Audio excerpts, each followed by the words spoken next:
Ay, maliit pa ako. Maliit pa ako, tagadala na ako ng kandila. Habang binibihisan ang Santo Niño kasi ang lola namin ang nag-ano sa amin ito. Kasama ang mother ko, yung mga tiyahin, saka kapatid ko.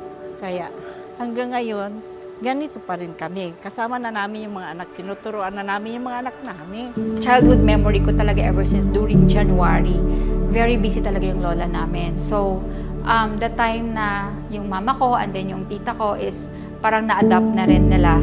Parang it is one way of passing through the generation.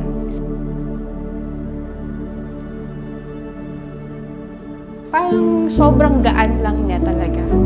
Na parang in your simple way, mapapasalamatan mo siya sa lahat ng blessings. Parang minsan sobrang bigat ng problema mo. Pag alam mo yung nahawakan niyo siya, talagang mawawala talaga yung lahat ng bigat na nararamdaman mo.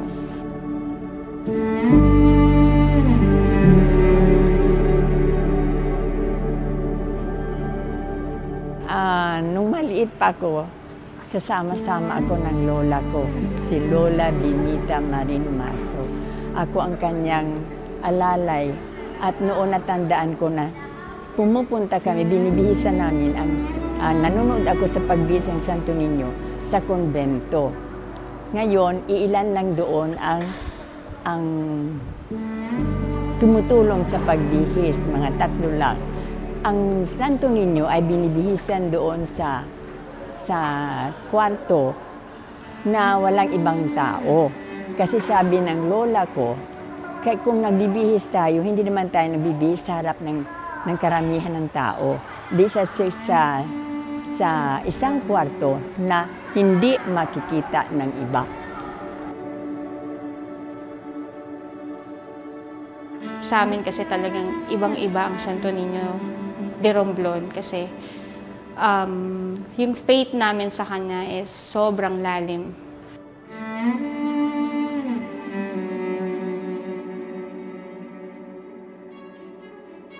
Yung going back doon sa opportunity na mabihisan, malinisan yung Santo Niño, it's somewhat, you are feeling rewarding at the same time. Mafe-feel mo din talaga yung presence niya within you.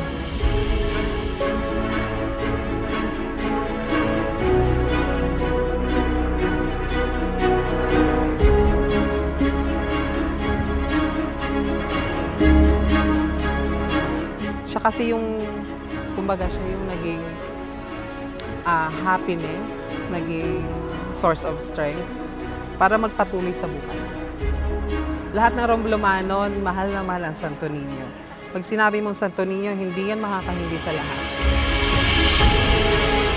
So, our generation, me and Brisby, is actively, kumbaga parang gusto din namin na ma-retain or somewhat na mamana namin kung ano yung pinagmulan ni Lola Benita, Mami Kuroy, and then yung parents namin.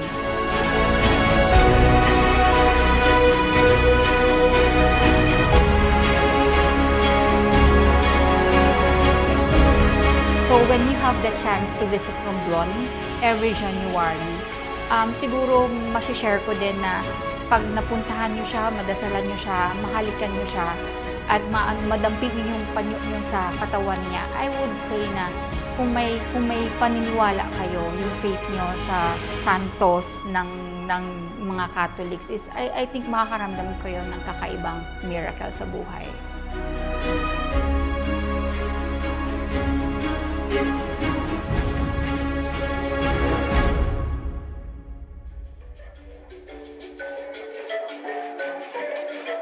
Maliban sa religious belief, marami din ma-offer ang Romblon sa aming mga mapuputing mga beaches, ang Bonbon Sandbar, ang Chamban Beach.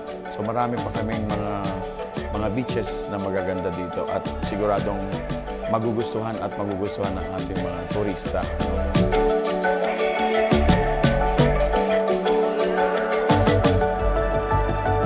Dito sa amin, sa Romblon, meron din kami dito mga waterfalls, no? Mga natatagong yaman ng Romblon.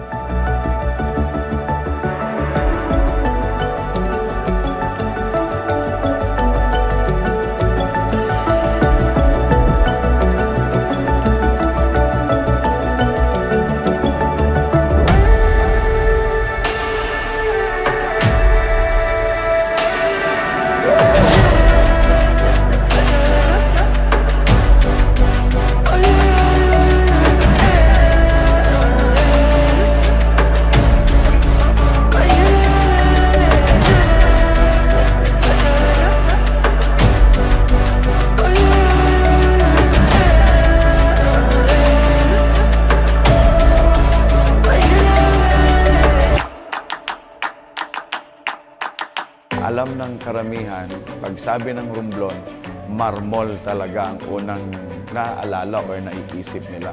We are known as the marble capital of the Philippines.